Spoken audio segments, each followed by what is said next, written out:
Okay, welcome. I was looking at our calendar. This is our fifth meeting, halfway through the journey. How are you today and how has the week been? We had 2 weeks to explore the 2 hours playlist and all of that. So if there is anything new or anything old, also if there is nothing, it's always interesting to hear. I hope you were all well. I'm in Cebu today, still until Friday here in the city outside of the jungle and yeah, enjoying a little bit the city buzz. Thank you all for joining. So if anyone has anything to share, we can start with the sharings.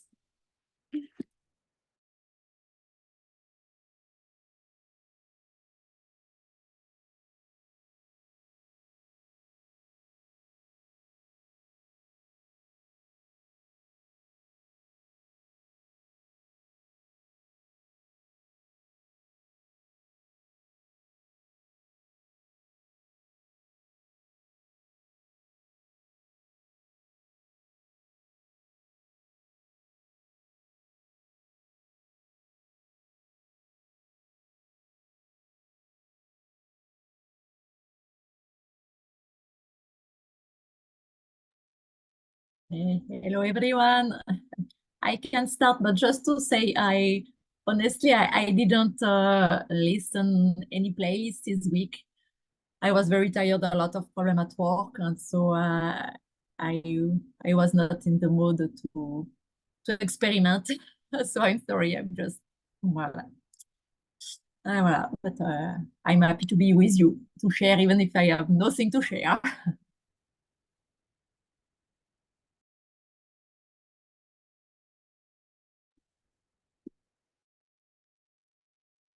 Hello.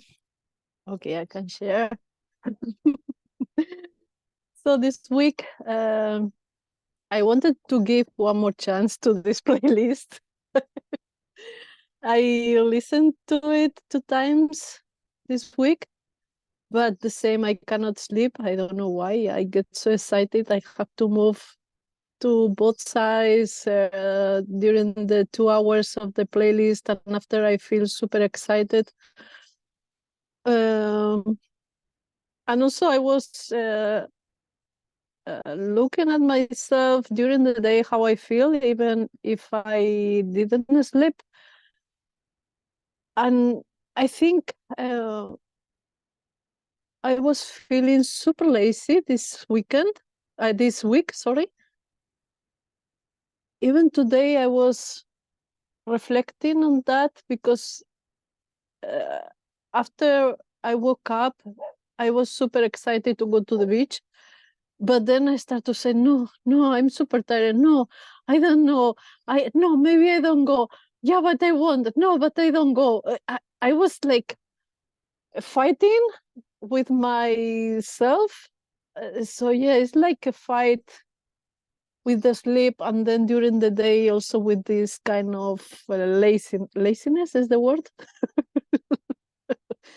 So yeah, that's what and then I have to go back to, I know that is not from this studio laboratory, the rest and digest playlist, but it's the only one that I really can feel that I sleep well and I have a lot of dreams. So I listen 2 times to the 2 hours playlist, and then I have to go back to the rest and digest to yeah, Which version? rest. Is it the third version that you listen to? No, it's the first one. I'm good with the first one. I don't know why. You know, so many people said that it was disturbing, the first one. Yeah, no, for me it's the best one. I don't know why. I'm the opposite of everyone, you know? So that's my sharing. Thank you.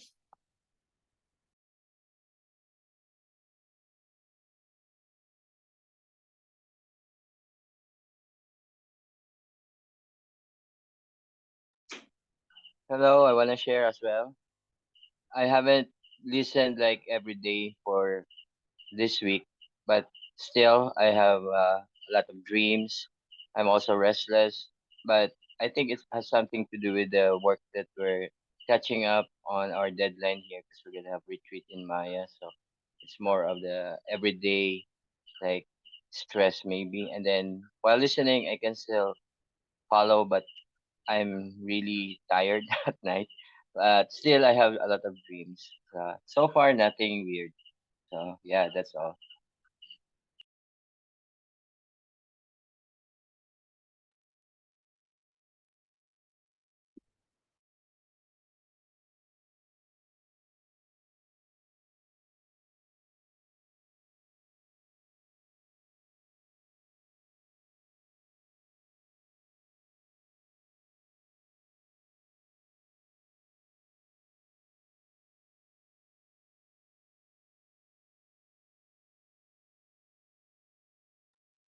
Okay, Maui, I don't know. I was like, is he waiting for anything weird to happen? But so far, nothing weird.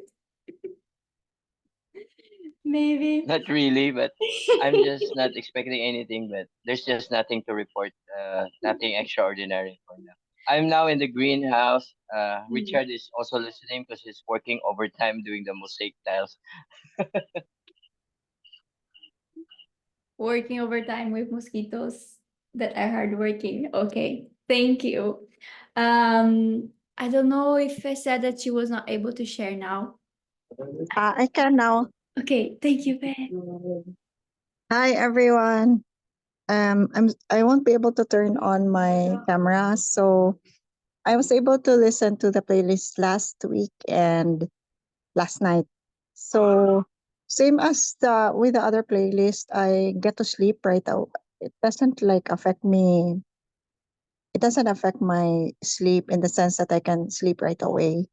So yeah, there I can sleep through it, and I still don't feel any direct effect of the particular playlist, the 2 hour, but I do feel very positive today, um, yesterday, today, and I feel that I can do all the things that I want to do. But I think it's because of the weekend. I feel less stressed. I feel I can do all my to dos, even if there's a lot. I feel very positive through it all.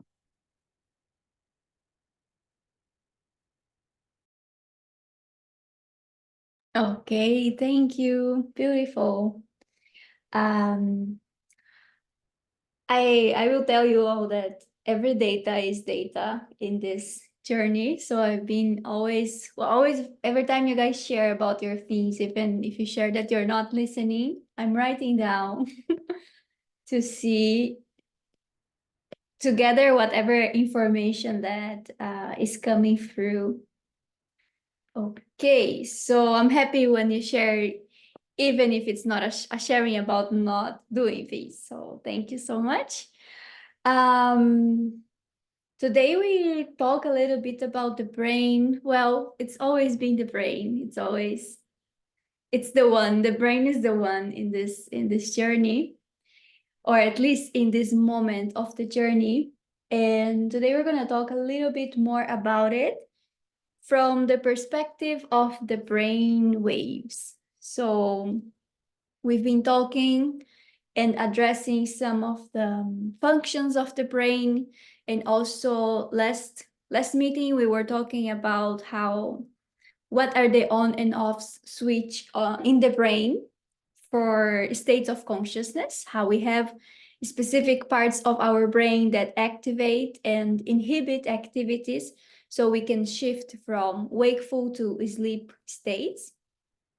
And today we look a little bit more into what is happening inside the brain, or I like to see it actually as what is the language of the brain.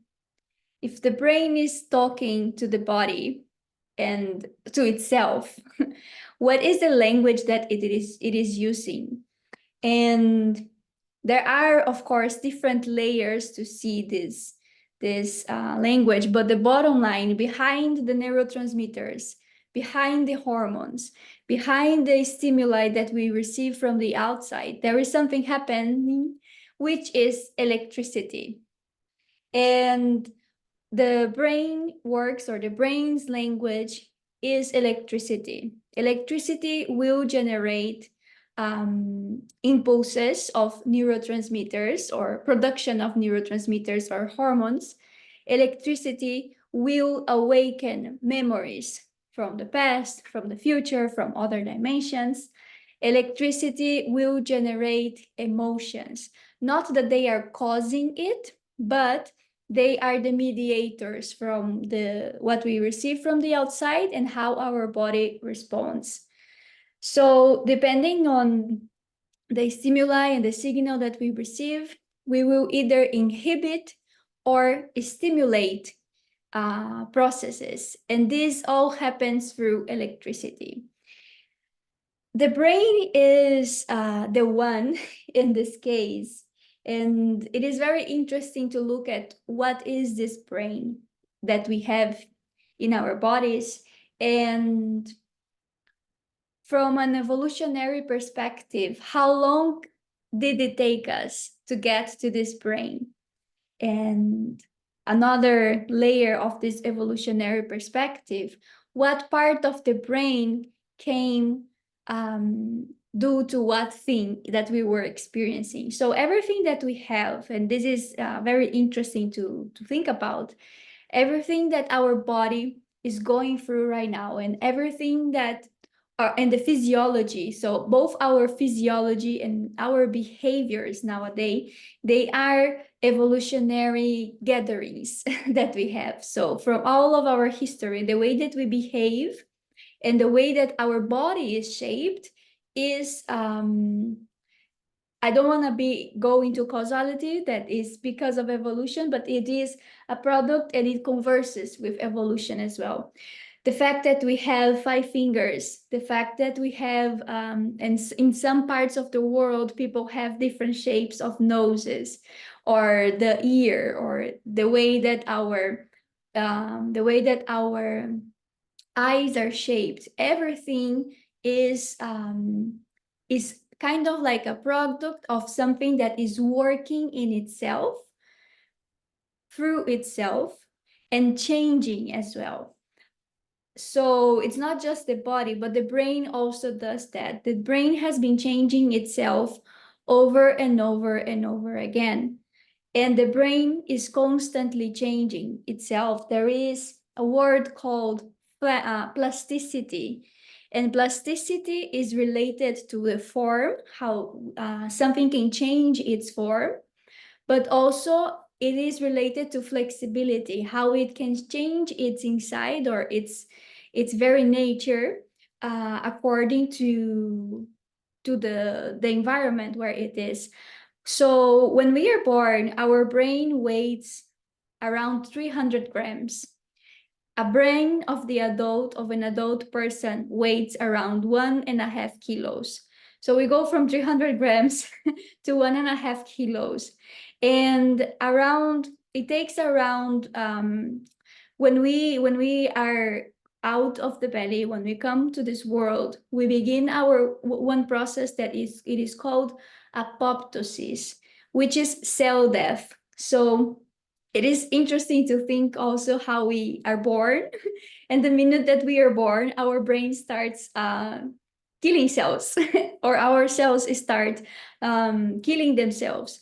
The process of apoptosis is a process of shaping itself. So the brain begins its own process of modulating its activity and modulating also its shape. So there is a lot there related to genetics. So our genetics is going to influence this process of apoptosis, but also the process of the evolution of the brain. But at the same time, there is the process, or there is the influence of the environment. So we have genetics and we have environment that are always talking to this brain that is changing itself. So by the time that we are 15, or when we get into adulthood, we still have these processes of cell death and apoptosis, but it's way less intense, because our brain is kind of like already shaped, or many parts of our brains are kind of shaped. They find a way to work. But it's interesting that some researchers, and this is also something that not all researchers of the brain agree, but some believe that our neocortex, which is our thinking our thinking brain, our strategic and motor brain, is not yet developed at its full until we are 25 years old. So just for you to have a perspective or to start thinking about it, like this brain is ever and constantly changing. It is morphogenic. It is always shaping itself. And the thing is, as many other things, and I hope this allows you, or this shows you what surrender can really mean in this process. We're not telling the brain to do this. The brain is doing itself. So again, there is this intelligence that is controlling a lot of processes. Within this process, within this scenario, this course or this journey that we are taking, what we are doing is that in a way we are changing our brains. And just, or maybe sometimes I believe that we're giving like a boost, a push. Hey, let's change in that direction, or let's change in that thing. But I want you all to think that we're not telling the brain where it needs to change. We're giving inputs to the brain through the playlists. And when you have the chance to have experiences that are live experiences, like we had the immersion and Fe was there. So when we have these experiences, or spiritual experiences, or healing experiences, of any sort, the touch, the sound, everything that we are doing during a session, it is also sending signals to the brain. So the brain in itself, or the body in itself, with all of its intelligence, it starts rearranging itself. So every stimuli that we give, be it with essential oils, with sound, with touch, it is sending signals. It is causing some electrical activity in our brain and in our body. And it's also important to say that it is not only when we are doing these experiences, it is not only when we are with the playlists, when we go outside, and this is also when we start noticing, like if you are, let's say, in Carbon Market in Cebu, in New Market in Palawan, Carbon Market in Cebu, there are a lot of people, there are motorbikes, there are fruits everywhere, there are, animals, and you have the smell of fish from one side, then you have, I don't know, the smell of, or the noise of coconut milk being shredded on the other side. So you have a lot of stimuli. All of this is sending signals, and you are receiving it, and you are absorbing it. So I really like to say also in this process, that we are absorbers, we are these sponges, and there is no way that we can escape from that. There are a lot of things, or a lot of times we think that, I am absorbing energy, this is bad. I'm like, you can never not absorb energy. You can never not do this, because your body is designed to do that.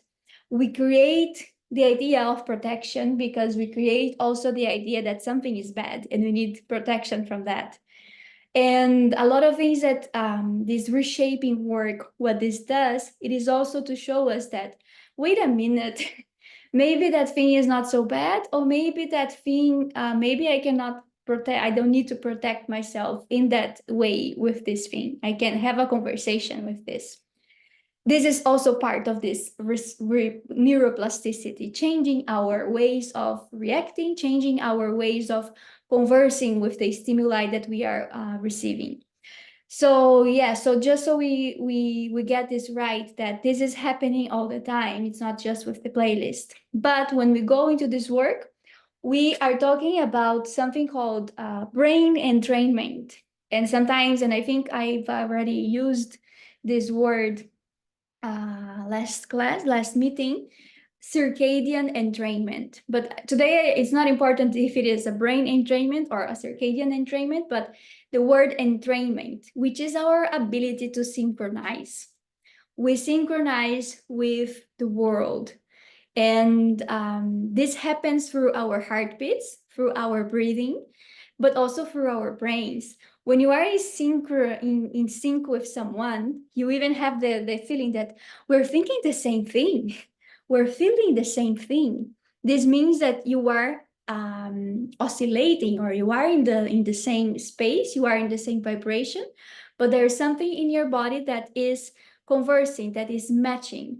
And when we're not, we begin to feel out of place because it's not in the same vibration, it's not in the same scope of experience. So our abilities to synchronize in culture, with the world and all, is very, very much inherent in present in this body too. So when you put your songs, let me share here now. When you hit play every night, there is something that is going to be happening, which is the entrainment. So there will be oscillations, or the sound that the playlist makes is going to have effects, or is going to change how your brain waves are happening. So we can maybe, like when we start, we are here, oh, what is happening? And throughout the process, the outside and the inside, they begin to kind of work in the same rhythm. Rhythm, which is also something very, very inherent and present to human bodies. Rhythm is repetition. And rhythms can be fast, so we have repetitions, and we have rhythms in everything on earth.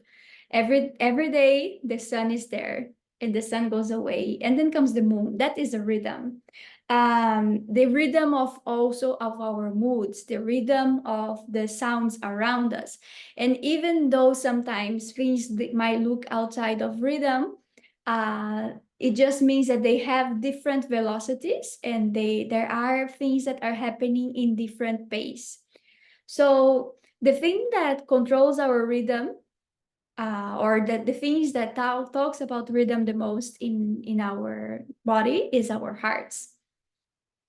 And most of the activity in our heart is controlled, or all the activity in our heart is controlled by the autonomic nervous system. I think you remember how, I think it was the first or second meeting that we were talking about the autonomic nervous system. So if we are resting, or if we are active, the heart will change. The breathing will change also. And also other things that we saw in that meeting. But the important thing here is to notice the rhythm and the velocity of things, when the heart goes too fast and when the breathing rhythms go too fast.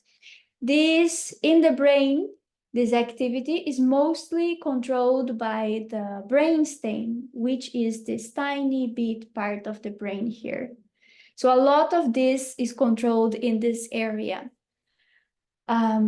So when your heartbeat is changing, even during the playlists or even during the day, you can already know that there are electrical impulses, electrical activities happening here in this area of your brain related to the stimuli that you are receiving, and your body is answering in a way.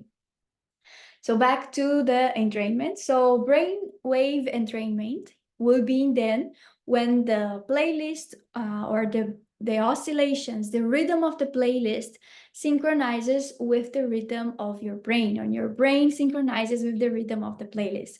This is interesting because now in the immersion, we were having live playlists. So I was making live playlists, and I love that process because in that process, what is happening is that the person making the playlist is connecting, or is entraining with the rhythm of the room, of the people that are lying down. And also at the same time, and then the person creates the playlist. And at the same time, the people that are lying down, they are entrained, they are experiencing entrainment from the sounds. So it's all this very dialogical and very conversational space between the music and the facilitator and the people. But when we are, of course, using a playlist that is already created, the thing there is also to think that there are windows, there are bits of sounds that maybe when we listen today in this journey, based on how our brain waves are functioning, there are bits of sounds or stimuli that I don't perceive. And then 3 journeys later or 1 month later, I put the playlist again. In the same playlist we have or might have a different effect because there were bits of sounds that only now the body was able to entrain or to hear and to respond to. And this is going to be related again to your internal stages, to where you are at in your journey, in your moment, in your day, how your body is designed in that day. If you listen to a playlist when you are fasting, you're probably going to have a very different experience than when you listen to a playlist. If after, I don't know, eating 3 pizzas, you're gonna have different experiences, or even like coffee or anything, because everything again is talking to this mechanism and it's changing also. So there is something that happens and that our brain does that is very beautiful actually, which is the ability to combine signals, to combine electrical impulses. We have very fast electrical impulses, and I'm gonna go over the brain waves in a bit, but we have very fast electrical impulses and very slow electrical impulses. And there are impulses in the middle way.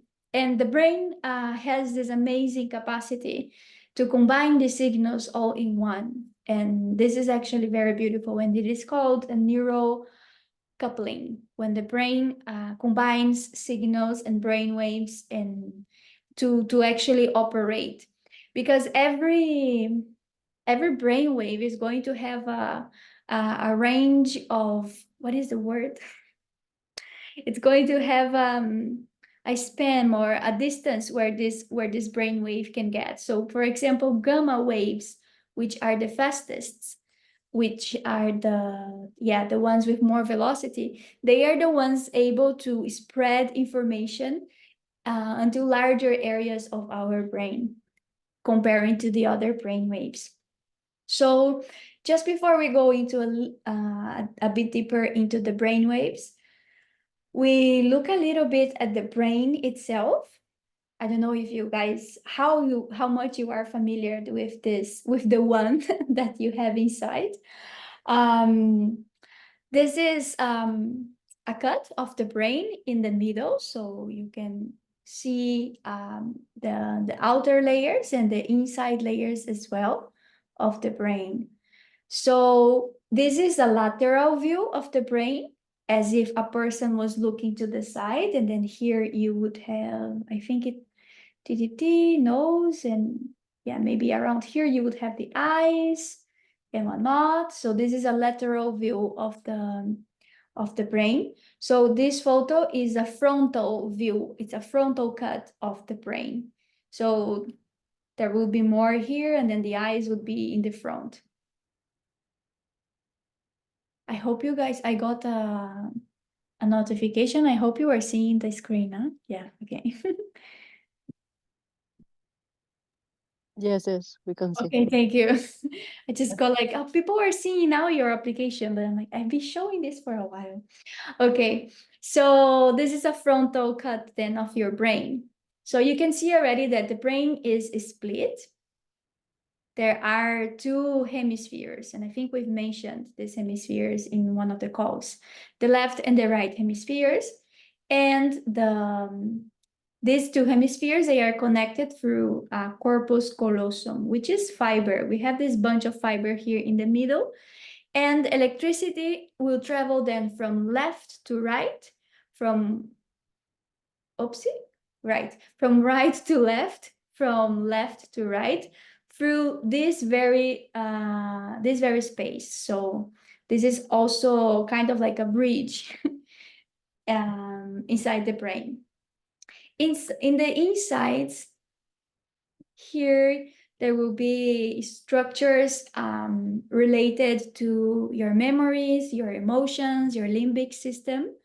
And outside, you would have more functions related to motor functions and thinking processes and sensory impulses as well.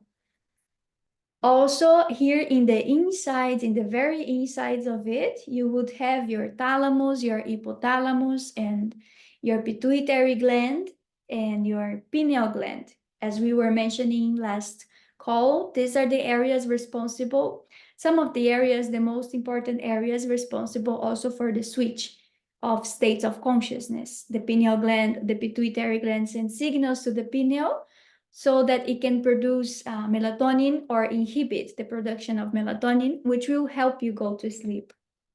The other part, just a refreshment, the other part that is called the ARAS, the other switch part, it is more present here in the brain stem. Around this area here, you would have your ARAS, which will also coordinate when you are sleeping, when you are not sleeping. So continuing a little bit, so we have been studying the brain for quite a while as a people, as a collective. And right now we have different lobes, or we were able to map out what parts of the brain are responsible for what functions. And it is very important here that we do not take things so literal and so separate as well. It is important to understand that the brain is flexible, adaptive, and for example, a lot of times what might happen, like if you have a leisure in one part of your brain, or what might happen is that other parts of your brain will start functioning as if they were the part that is leisured.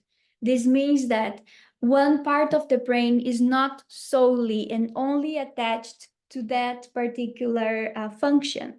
Things can change in the brain regarding to its own intelligence and also regarding to our experiences. This is why we recently called or we recently used the theory of the adaptive brain, that we're not so linear, so black and white, even inside the brain anymore.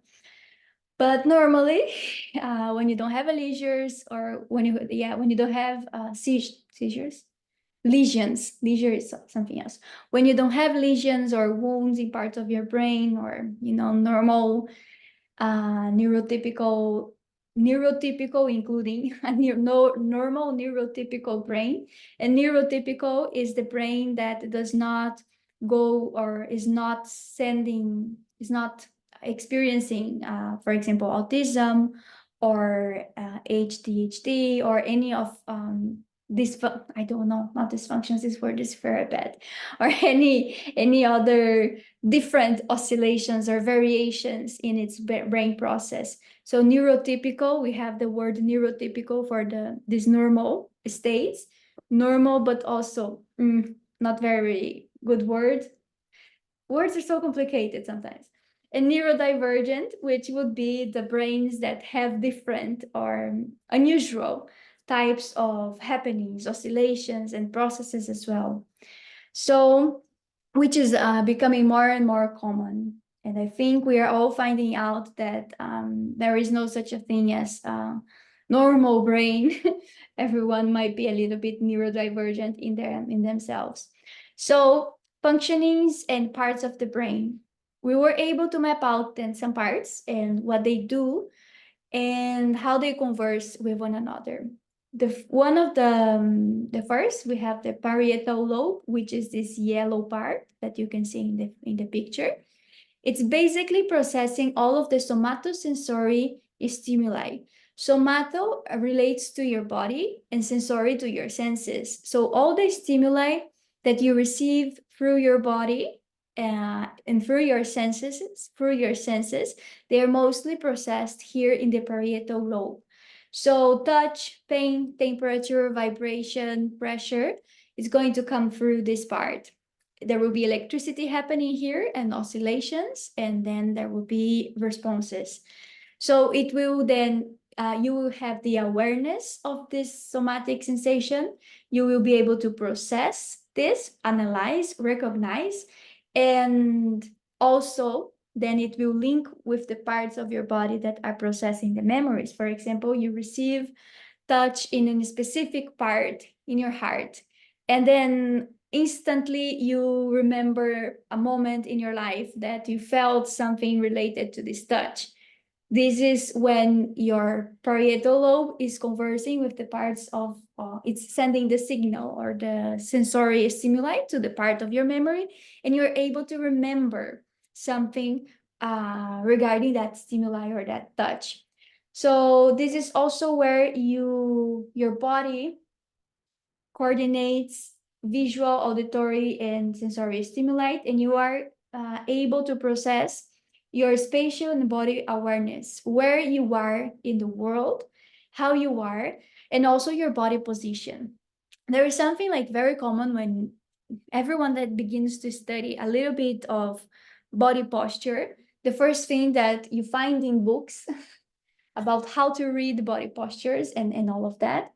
So two first things that usually are there, that when people are crossing their arms, like they're listening to you and they are crossing their arms, they are unconsciously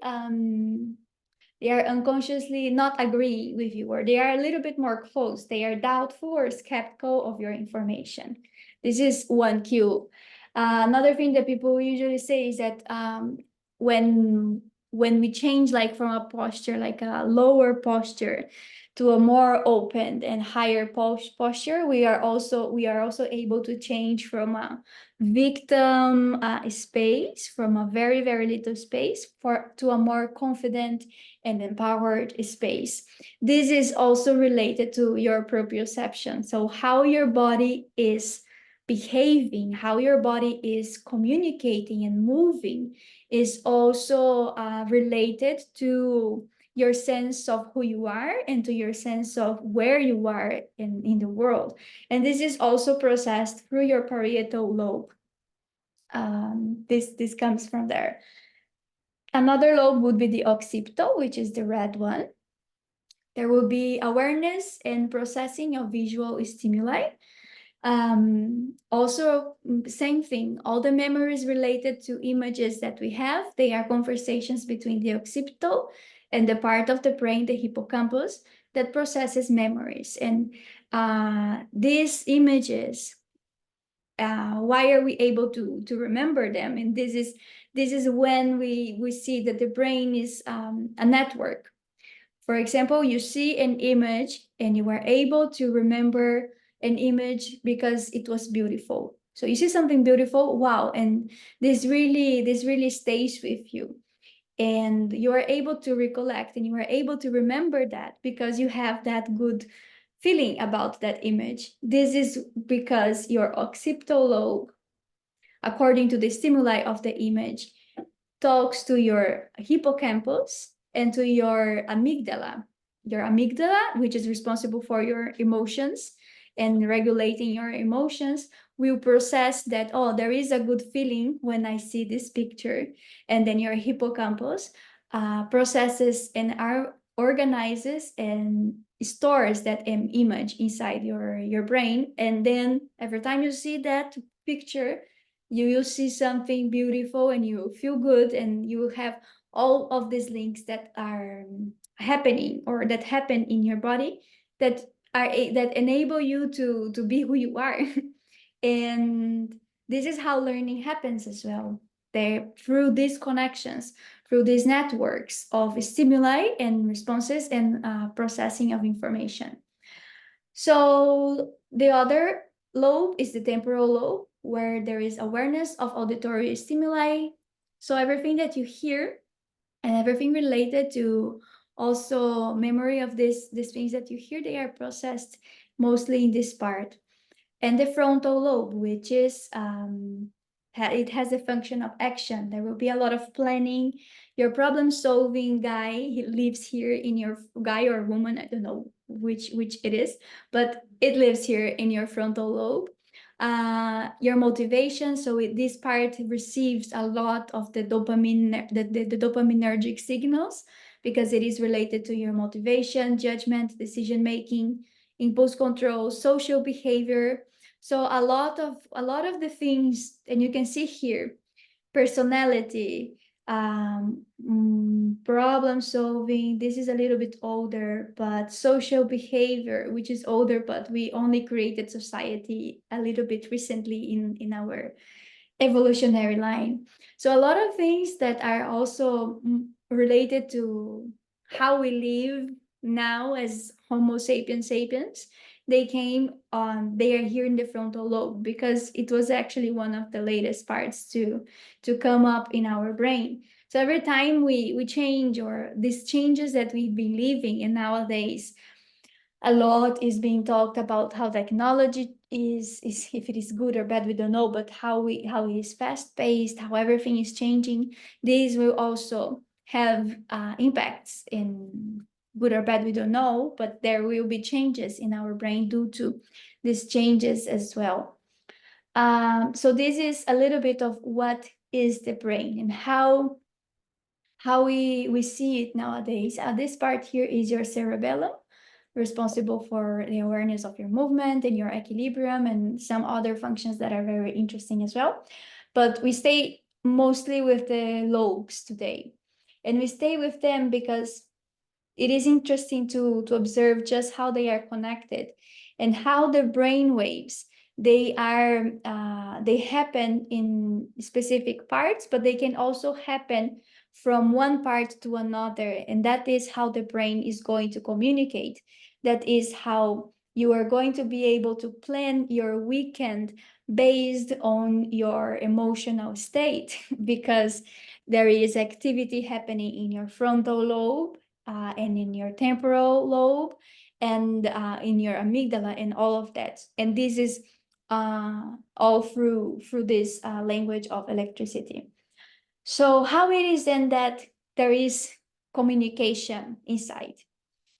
This, I don't know how real this picture is, but it allows us to see how there is a nucleus, and there are arms or extensions to that nucleus, and electricity will travel through the extension of something called neurons. Neurons then are the brain cells that we have. They are only found in the brain. And it's interesting to think that this is a very, very simple image of it. In reality, the nucleus, which is this part, this purple part, is very, very, very far away from the ending part of the neuron. So we have a nucleus and we have dendrites, and the nucleus is called the cell body. This is very schooling moment, but let's stay with it.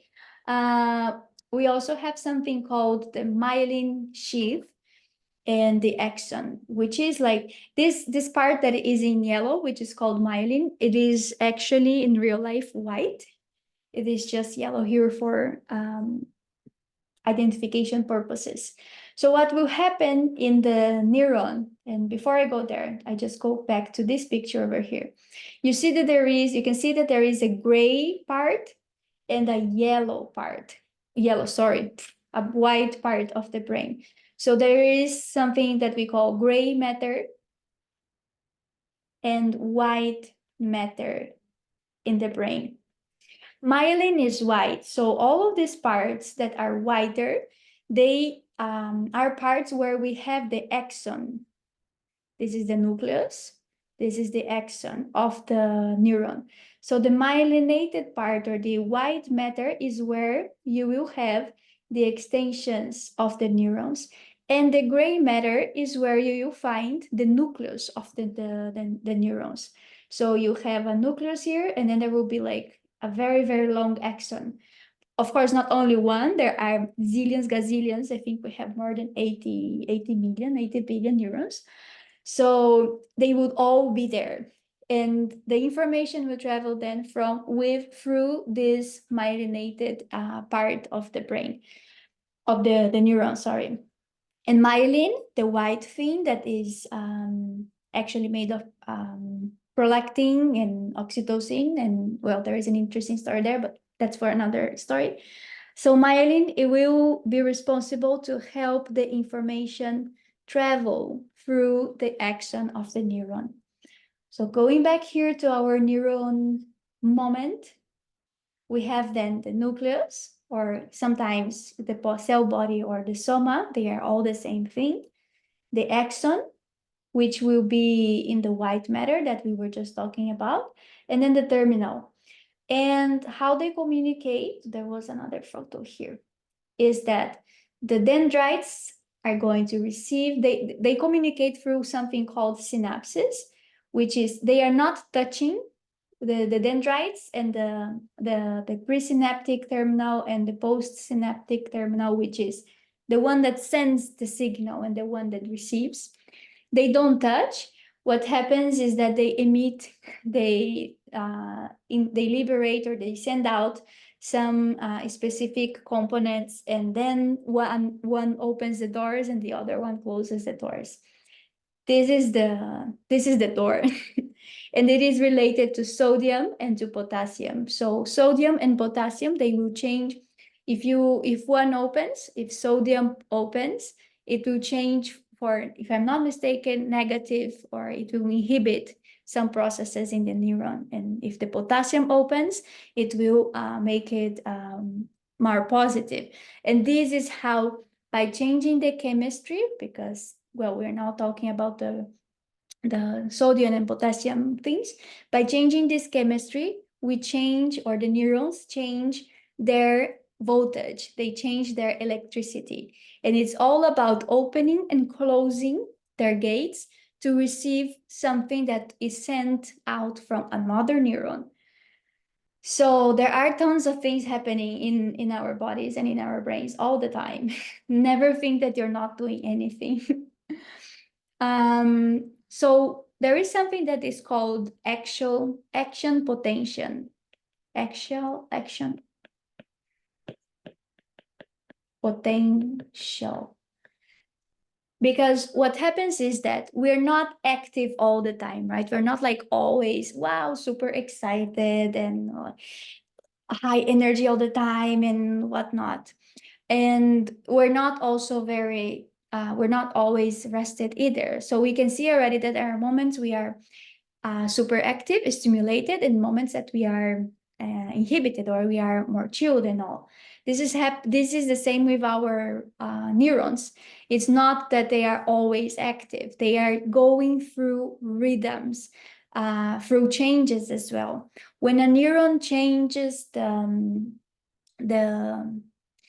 its polarization, when a neuron changes its nature, if it is active, if it is positive, or if it is negative, if it is stimulated or inhibited, this is the process that we call action potential. So action potential is when the neurons change their positive or negative states. So there will be a stimulus coming from anywhere, sound, for example. And that stimulus, for example, yeah, this is like karaoke. You can explore, if you guys go to karaoke, I don't know, but you can explore this with karaoke moments. If the person, or if the song that is being sung is a very, very emotional song, it will have an effect in the audience. And if it is like a very exciting song, it will have an effect too. So there is this stimuli that is sent to that we receive. So when the neuron is then going to go through a moment of depolarization, which is when they change the charge, if it is negative or positive. And then it's going to have a moment of hyperpolarization, which is again going down. So it goes up and down. And there will be a state that they all go back into the normal activity. So there was a photo, a better photo. Where is it? No, I don't think I put it here. So this is going to happen in your Na plus is sodium. This is sodium, and this is potassium. This is going to happen in the brain and in the neurons, and it will either then stimulate or activate their nucleus, their state. And for example, when we are motivated or happy, or I don't know, if we are in a space, if when you are in love, this little thing here is happening. You're getting flushed with dopamine. And dopamine is a stimulant. So dopamine will change the charge of your neurons to a more positive charge. And positive, please don't bear any value judgment with this. I'm not saying positive in a good or bad way. It is purely chemical. If it is, if there are more electrons or more, like this goes deep into the chemistry of it. It's nothing related to good or bad. So this will happen. So, and for example, when we go to sleep, and we need to inhibit some parts of our body, we need to start shutting down the active moments. We turn off the light and we start going into resting space. We were going to inhibit a lot of activities in our brain. This means that the signals or the neurons that produce the parts of our brain that produce dopamine, they will be inhibited. How is it that this happens? That are action potentials, that are messages sent from one part of the brain to another, and there is the stimulation of production of GABA. GABA is an inhibitor in our brain. So the message sent through the electricity and through these action potentials will be GABA. And GABA will work closing the doors of neurons to receive also the stimulants, the stimulation that is coming. So it will always be working with up and down. This thing this is the one that we have inside, always in connection to a very, very large network, and always self-regulating itself as well. In addiction, for example, or why is it that people build tolerance to certain experiences, and they end up getting more and more or needing more of things to get the hit of the drug, or even like movies or chocolate, because your body will self-regulate. The more you try to excite it, the more it will also inhibit it. So you don't explode and you don't go berserk with everything, because you need to keep it cool sometimes. So this will happen by the sending signals, the electrical signals that are sent, that will activate these processes of sending out inhibitors or sending out stimulants through the action potentials. So how it is it then? I really wish that I have to find the video, but I could not,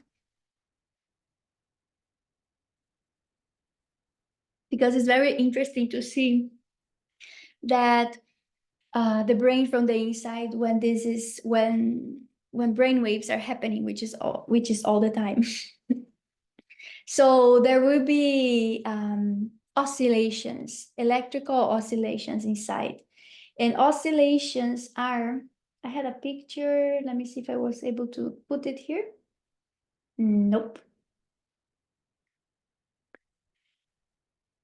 Well, let's draw it. So consciousness, or your body, or our mind, body, it's always working, at least in the 3D dimension.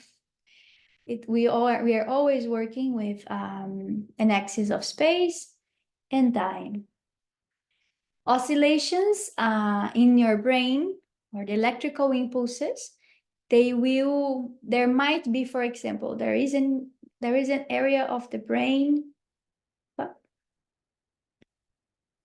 very ugly brain. There is an area of the brain that is oscillating in delta, because now we are, I don't know, sleeping. This means that the neurons, or the electrical impulses, they will all have the same amplitude, and this is the amplitude, and the same speed. So here will be speed and amplitude. So they can be like very, very high, very fast, or they can be very low amplitude and low frequency in time. They will really, really, really vary, as we can see here. These are beta, these are gamma. So gamma, for example, is higher amplitude and faster frequencies. And then we have alpha, that is a little bit more modulated. Delta, also then low amplitude and low frequency. They don't go very, very high. And theta. So what happens then is that let's say there is an activity, or we're mapping the frontal lobe, and we see that there is a nucleus or a bunch of neurons here that they have the same pattern of repetition. They have very, very fast or very, very low repetitions. And this will indicate, when you are reading an EEG, what kind of oscillation it is. If it is delta, if it is gamma, if it is beta, or the other ones. So these neurons, and it might happen that, for example, over here in this area, you are oscillating in one band, and then there is a process or a tiny process here in this area that there are some neurons oscillating in another band. So the brain is oscillating in different bands. It's not that you are during the day, for example, it's not that you are always in the same oscillation. There are different processes and there are different layers of this.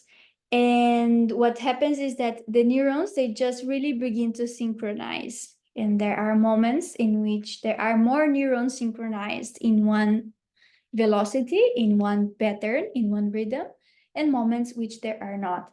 So brain entrainment is when then we talk to this mechanism that is able to mimic the patterns outside and inside. And brain oscillations, they are actually very much related to a lot of our brain processes, the way that we think. If we are speaking too fast, if we think too fast or too slow, this is also related to the brain activities that we have in the brain. So almost finishing. Just going over then the brain oscillations, the brain waves. We have beta, which is the thing or the oscillation, the band responsible for focus. It usually happens more on your left hemisphere. And left hemisphere, again, is kind of like the more logic part, the more thinking or rational. It is also where our language center, one of our language centers in the brain is. When you have low indices of beta in your brain, you're gonna have more like idle thinking, more daydreaming, you're gonna feel more dispersed, you're gonna feel more like everywhere. High indices will indicate anxiety and alertness, because you will be like constantly in constant alert and in constant problem solving mind. So this indicates a lot of brain beta bands in your brain. So when we have global spread, or when when more parts of the brain, they are oscillating in beta more than usual, that's when we have like migraines and all of that. So it is related to beta, mix of beta and gamma as well in this with migraines.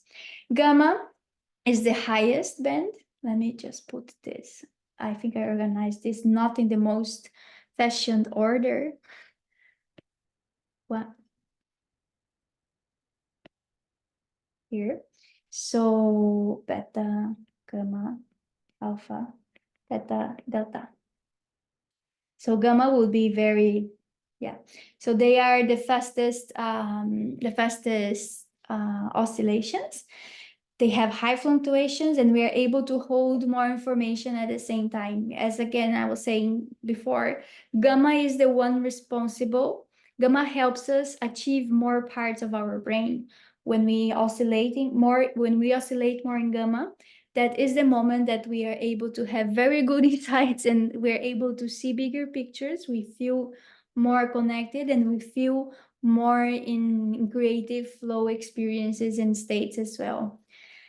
There are moments in the, I don't know if you've experienced this, or if you were awake, if you were experiencing this, or when you were experiencing this, but there are moments in the processes that some people, they go into some sort of cellular respiration, that they stop breathing and things go very, very high or very, very fast inside, but the breathing pattern really disappears for a moment, and you begin to feel your cells and your entire body as if you're breathing with your entire body and your cells. This is also when an indication of high gamma oscillations in the brain. It's very gamma is very fast and it's very high, so it's always related to this heightened states of awareness. Alpha bands, they are 8 to 12 hertz, and they are predominant in the right hemisphere. They activate the occipital lobe. They are responsible for daydreaming, relaxation.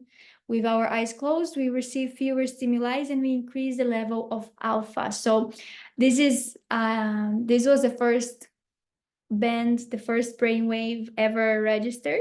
And what they were just doing is like they were putting EEGs in people and asking them to close their eyes and finding out who was experiencing alpha or not. So it allows us, it's kind of like works as a gating mechanism because it allows us to receive only what we need and not all the information at the same time. This is also something very interesting that the brain does to keep us cool, to keep us like in normal state, to keep us as a person, let's say, to keep this identity going and flowing and doing its thing. The brain, with all of its wisdom and also with the brain waves and working with its parts, it will filter stimuli, it will filter information, because if you are constantly processing or if you are constantly aware of all the information that you have, not just as a person or as an identity, but as a species, if you were able to remember everything all the time since the beginning, that would be too much. We would not be, able to build houses or to defend ourselves from the lions or, call or send an email to your boss, because you would be processing or you would be immersed in this pool or in this space, cosmic space of plenty of information. So what the brain does, and then it is magically doing this, the more we grow, the more adult we become, the more we filter, and adulting is filtering information and gating information as well. So when we have experiences or we say like, I'm not feeling anything yet in the experience or something like that, it's also related to your gating mechanisms, to your filtering mechanisms that might be more, you might be more prone, or you might have very, very strong gating systems and filterings inside. And this is usually related to our boundaries, to our controlling mechanisms and controlling systems as well, to the sense of right and wrong. This is all filtering. So this has a lot to do also then with alpha bands and also a little bit with theta bands. But theta will help us more with our memory processing and our memory filtering. Yeah, so alpha helps us with the information, and I actually use this a lot whenever I am overwhelmed, or maybe it's something that everyone does. I don't know, but I do this whenever I see that, okay, there's too much a little bit, or I need to think, I need to close doors. I need to close doors to what is outside and think from the inside. I just close my eyes and like, okay, I got it. I found it. Found the word, or I found the information, or I found even the inner space to go back into open eye mode. So yeah, I use alpha meds in myself a lot. There is another wave that is very similar to alpha. Yeah, as you can see, it's like around 7 and 12 hertz. So we call it mu waves. It's like alpha waves, but more centralized in one region between the ears. And this is responsible for the activity of your mirror neuron. The mirror neuron is a locus of neurons, or it is a area in our brain that allows us to to learn. It's really related to learn, and it's really related to the connection between moving and learning. It's our ability to see something being done and act inside as if we were doing that thing so we could learn what it is. So you're not going to be acting as the other person is doing, like you're watching somebody dance or perform something. You're not performing it itself, but there is an area in your brain that will allow you to do connections in your brain as if you were doing that movement, performing that movement, and this will help you learn and process that movement information. It's also related to our empathy, our ability to really feel and see how the others are feeling and seeing as well, and moving. So it's really like, it is really responsible for us being able to be the other in a way. It's a very beautiful bend. It's a very, very beautiful oscillation. And it is related to our increased sensitivity. So there are even some studies about the presence or absence of mu waves in people in the spectrum, for example, and how this is related, because they really increase our sensitivity in some levels. Finishing up, delta waves, they are the slower. They are from 1 to 4.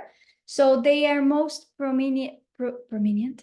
They are most present in the brain during slow wave sleep.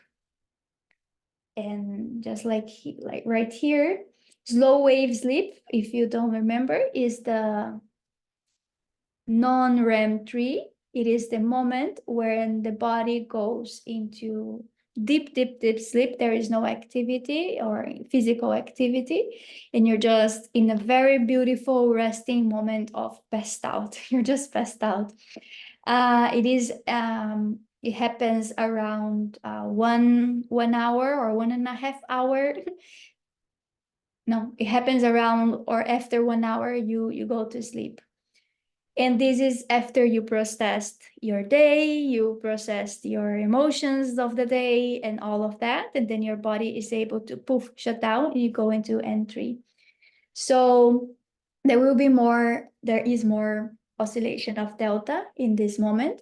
And in this process, what we do is that the playlists, they will always be delta packed, really, because delta really helps us to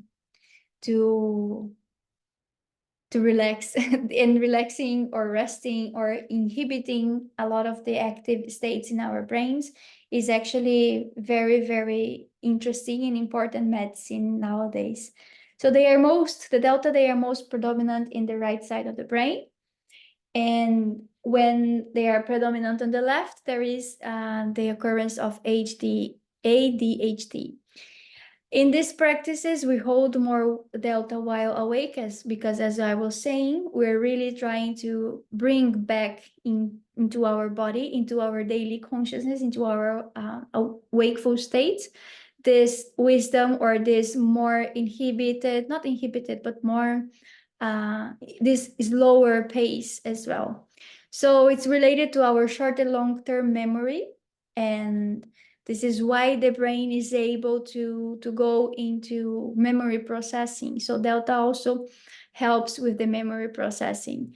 GABA inhibits the stages of distress, and as I said before, GABA is the great inhibitor of activity in our body, in our brain. So whenever there is inhibition from GABA, it's related also to the oscillation of delta waves.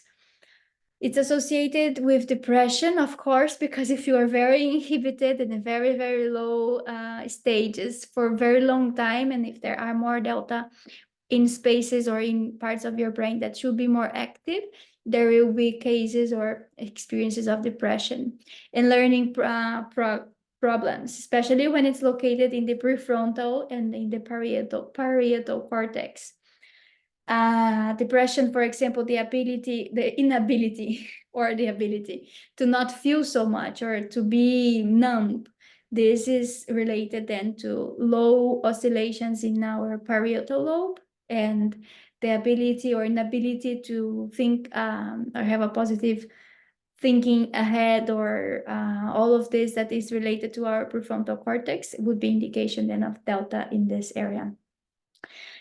And we do increase delta with age, and I think that this is why maturing or aging is also a beautiful process. A lot of, not all, and this is not the norm, I know, but we can see that older people, they have this more chilled, there's more like, yeah, I've seen a lot of things, but this is also vibe, you know, but this is also related to the presence of delta. Delta is a mixture of delta and theta, but theta 4 to 8, they are usually, this is usually the band that people access when they are meditating. So meditative stages and also sleep, the part of entry has a little bit of theta, but also the bridge between N1 and N2, and mostly in between N2 and N3, there's a lot of theta activity in the brain during that part. So if you meditate, and if you are ever in the space that you feel lifted, or that you are outside, or if you are you see light, or you are in a more creative space, you are achieving or you are experiencing the oscillations of theta in your brain. They are really related to memory because they get super active in the hippocampus, and they help the hippocampus, the memory center of the brain, filter or correlate and throw away or organize, or throw away, what's the opposite, or throw away or put away some memories that we have in our body. So they are very important then during our sleep stages, because they will help our body to process everything that we've seen, everything that we've learned, and in coordination with other centers, emotional states and all of that, they will create this story that we live when we are awake. Children, they have a lot of theta in their brain, and this is why they are so blissful as they are, and they are very creative as they are. Theta in the frontal lobe gives you the feeling of like the feeling or the sensation of being scattered. You know, I have felt this, and I don't know if you have felt this, but like the sensation that you're everywhere, and you know that that everything is just everywhere, and like you're scattered, you're thrown, and you're caputoed. This is a lot of theta in your frontal lobe. They do help us focus though. So this is to say that there are things, there are helpful things, or there are balanced. Yeah, let's not go into judge so value judged things, but there are balanced states and imbalanced states. When there is too much of something, there will be an effect or a consequence, and when there is too little, there will also be a consequence. What the brain does is that it tries through sleep and wakeful states to really regulate itself with all of this. And of course, sometimes there are things that are outside of it, and it really goes into different explorations of brainwaves, and then that's when we experience migraines, that's when we experience different states of awareness, that's when people experience or go through depression, schizophrenia, autism. This is all related to how the electricity is, or how the brain is charged, and how the brain is communicating, and which parts of the brain are communicating. So regarding the playlists, I think I put here, oh, I didn't put here. So we know already that there are different states of consciousness, that there are predominant brain waves that help us stay in that certain state of consciousness.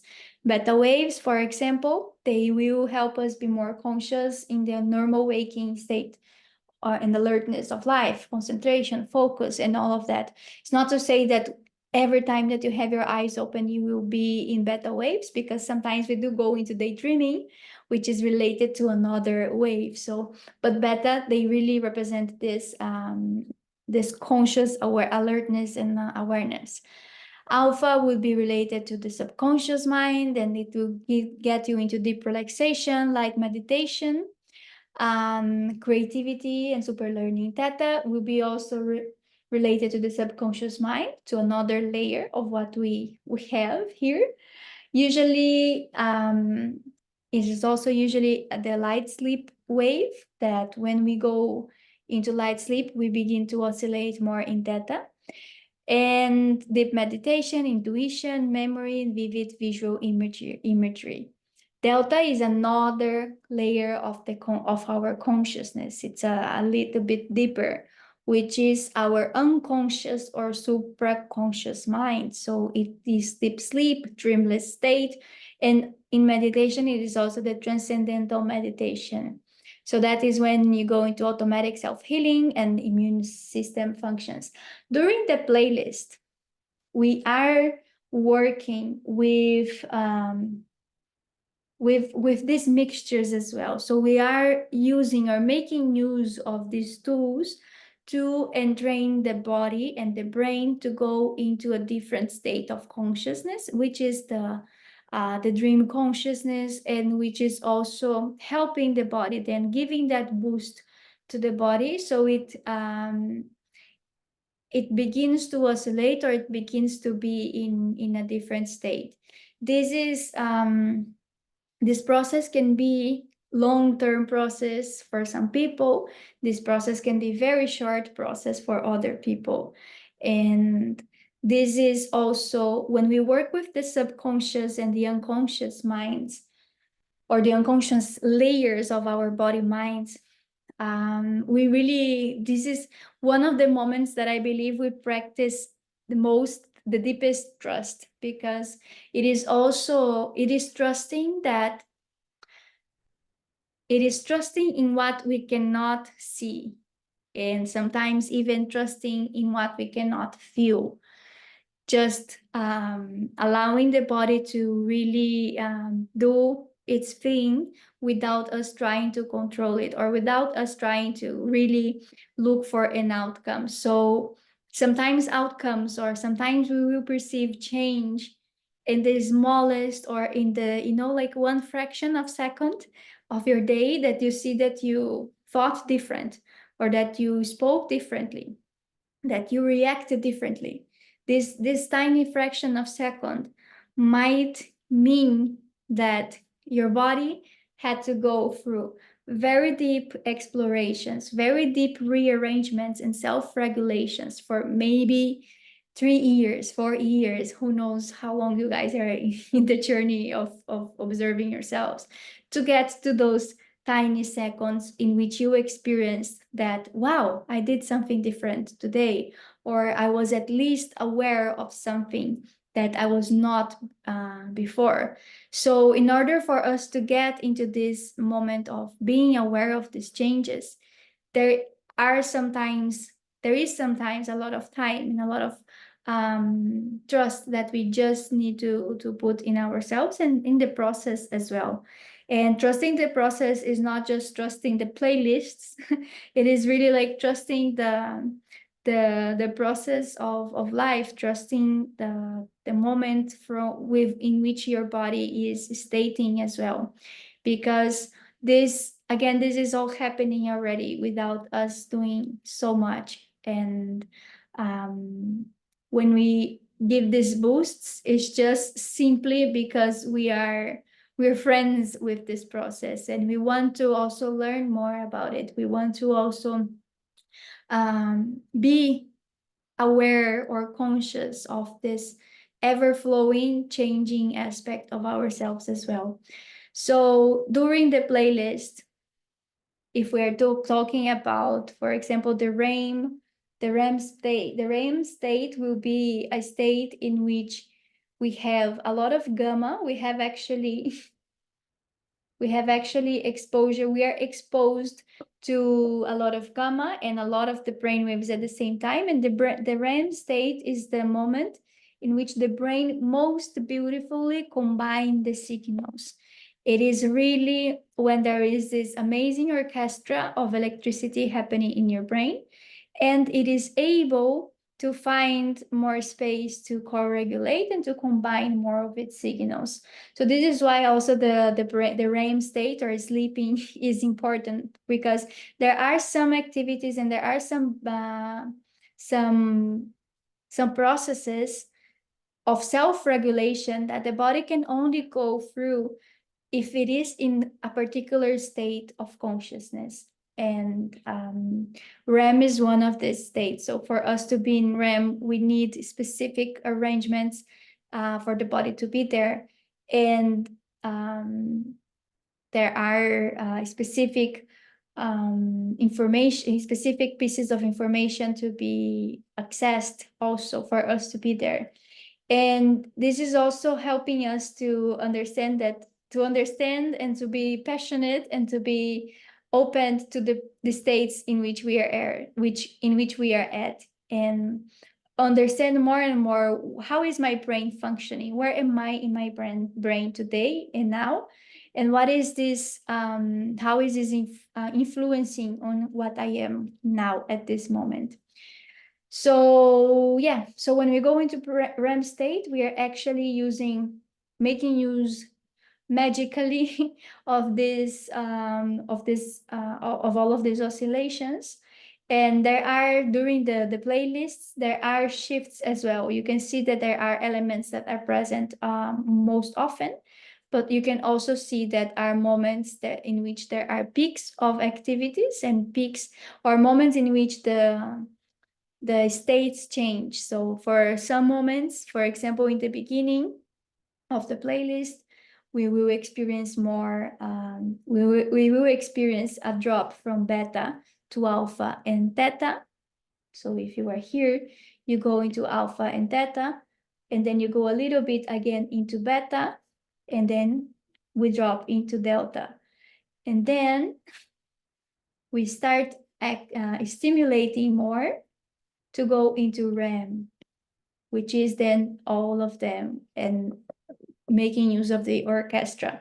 So oscillation wise, this is kind of like the map of what is happening within the playlist and in the body mind when we are exposing ourselves to these types of crazy but not crazy playlists. And this will all, again, just to tie it up with what how we started, this is all talking to the thing in yourself, inside you, to the thing inside you. It's talking to the one and helping the one helping the one self-regulate, helping the one change itself, but from itself, not that you are saying, brain, can we please forget this? No, your brain is going to do what it needs to do, and we can only give him or her or it some tools, and really trust that it knows.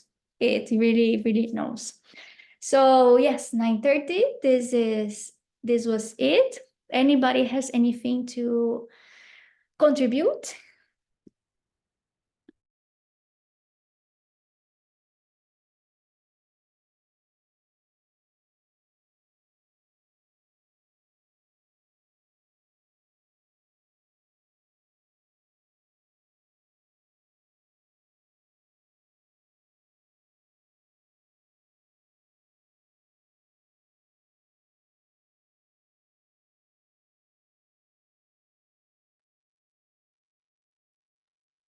Well, it's not a contribution, it's just thank you for everything.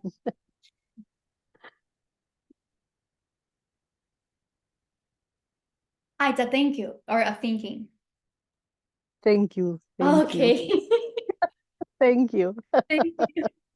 I thought it's a thinking, but yeah, it's a thinking and a thank you. Thank you. Salamat po.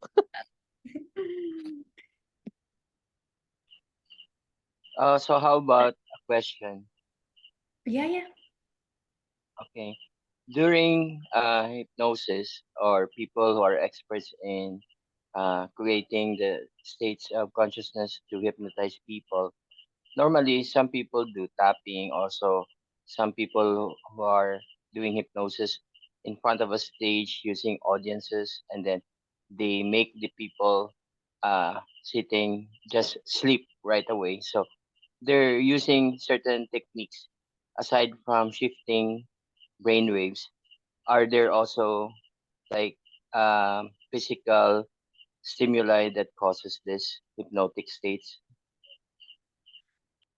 I honestly haven't studied like deep what it is, the process of hypnosis, but what we can see is that it is really like a shift of brain waves. But what is interesting that you mentioned about the tapping and the cues. This works, and this is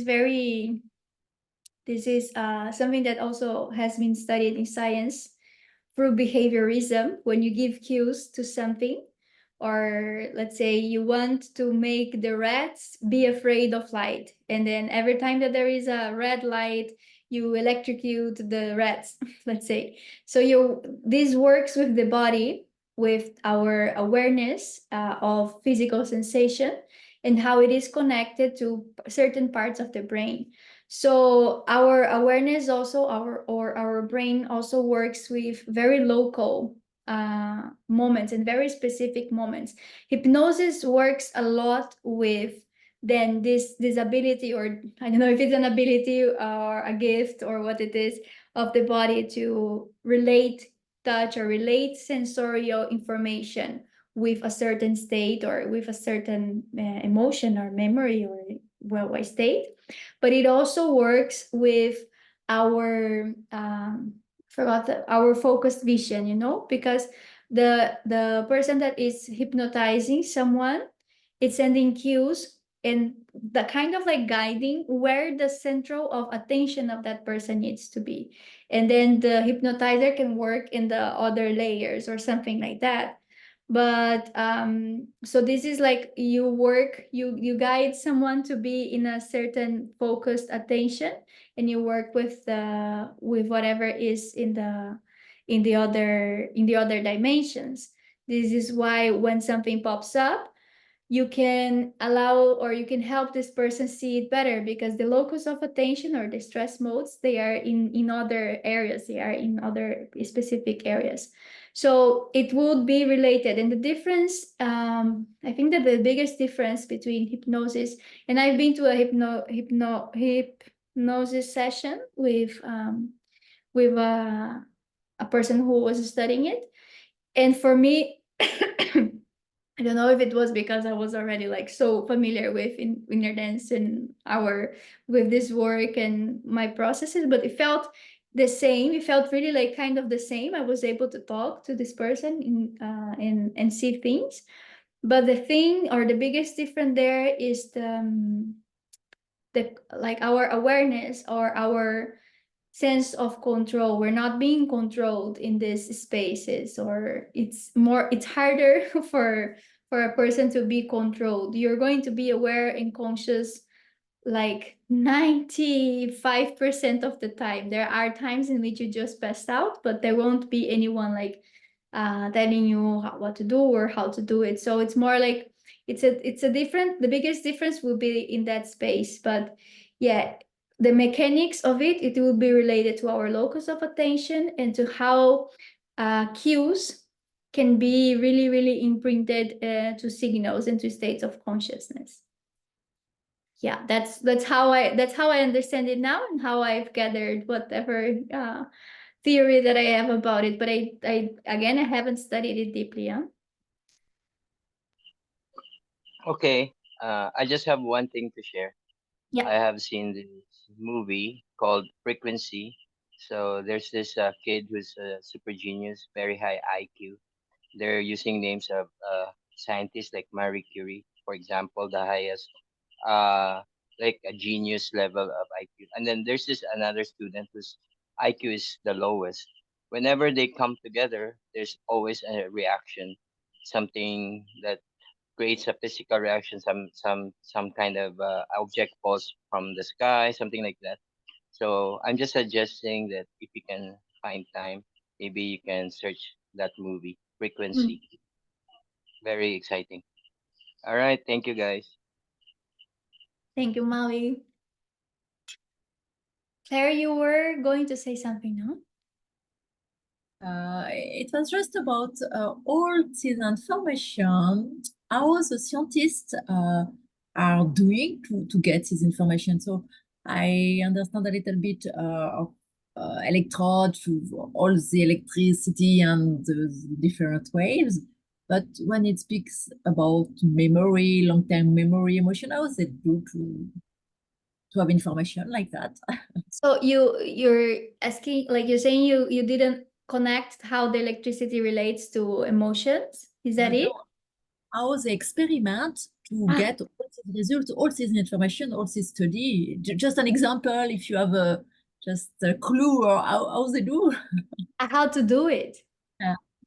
How to use the electricity to access information? Is that it?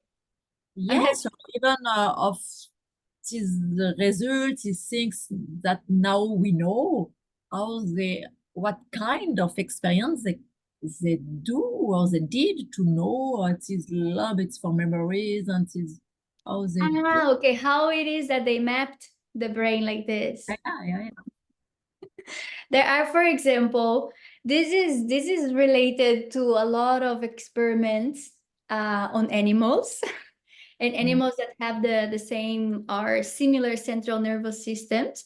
For example, the thing with behavior, they would map or they would put the EEGs on the rats and see what parts of the brain were firing up. I will try to find one video that we have of the brain when it fires up, so you get to really see. There are parts of the brain that fire up. Fire up, I mean that there is more electricity, and when you do EEGs you can really see that, oh, there is more electricity here.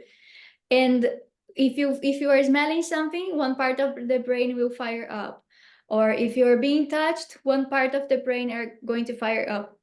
This we can see now in images, but when neuroscience started, it was also with the EEGs, EEG readings that are, they put like also the things in the brain, in the skull, and there will be a machine that will be translating this electricity into the waves, and then they will be like, oh, okay, so there is more alpha waves now in this brain, and this is related to something. So it's many different types of experiments that they have done. For example, the parts of the brain that work with personality. There are very interesting cases of people, and there, I think it's Phineas Gage. Phineas Gage is one of the most famous cases because Phineas Gage, he got like into an accident, and he had a piece of iron that passed through his brain, and he changed completely. He didn't die, and he changed completely after that accident, because there are parts of his brain that were responsible for compassion, for empathy or something, and also reflection and mirror or theory of minds, they were kind of like shut down and stuff. I think there was also a part of the language center that was a little bit compromised, and that changed his personality. So by studying his case and his brain, we understood that, okay, so these parts are actually doing this, like the language center, the Broca's area that is in the temporal lobe, and the Wernicke's area, they were also always studied, for example, with people who had problems speaking or problems understanding. So it's always studied related to our experiences on Earth. So we are studying each other and ourselves and doing this. One, speaking about movies, there was this romantic comedy with Drew Barrymore and Adam Sandler. I don't know if you guys know this one, that she had a car accident and she would forget everything at the end of the day.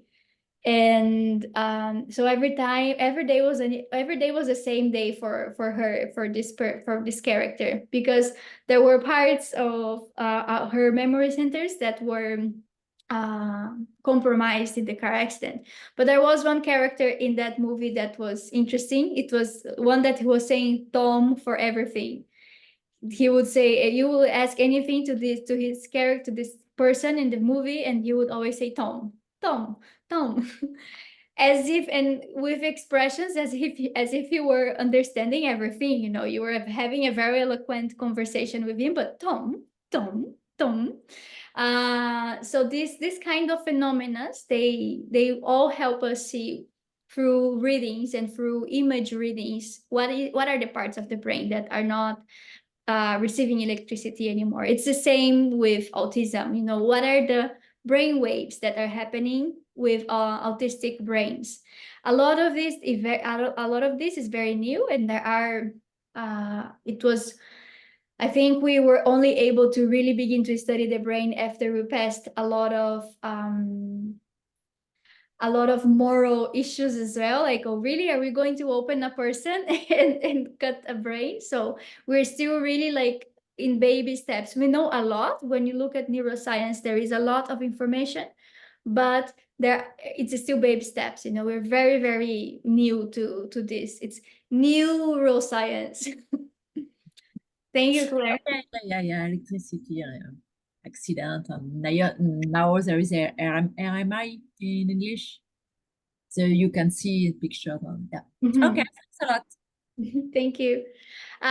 Just like also, this is interesting for you guys to experience also, like whenever you go through something weird, like think, what is happening? What is this? How is this related to my brain, and what can be happening as well? Like I went through a stage, and Christina also went through this stage in which we could not speak for some days, and this was also like related to the language centers of our brain. So instead of giving into fear or whatever, we were just really, really curious. What is this? What is happening here? What can I learn about myself, from my physiology, from my body, about this and this state of consciousness as well? So yeah, embracing the weird, all the things in that sense, from a very curious and scientific aspect in space as well. Okay, anything else?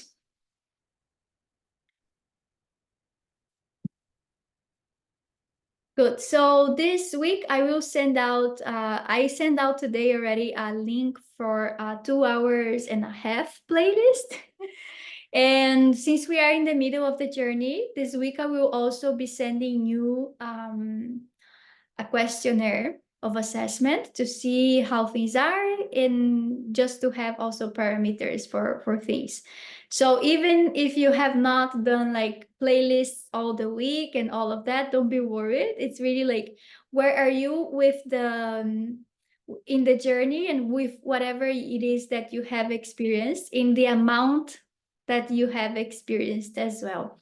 So I will be sending out the questionnaire a little bit later in the week, but today I can send already the 2.5 hours, and let's have some very scientific fun with it.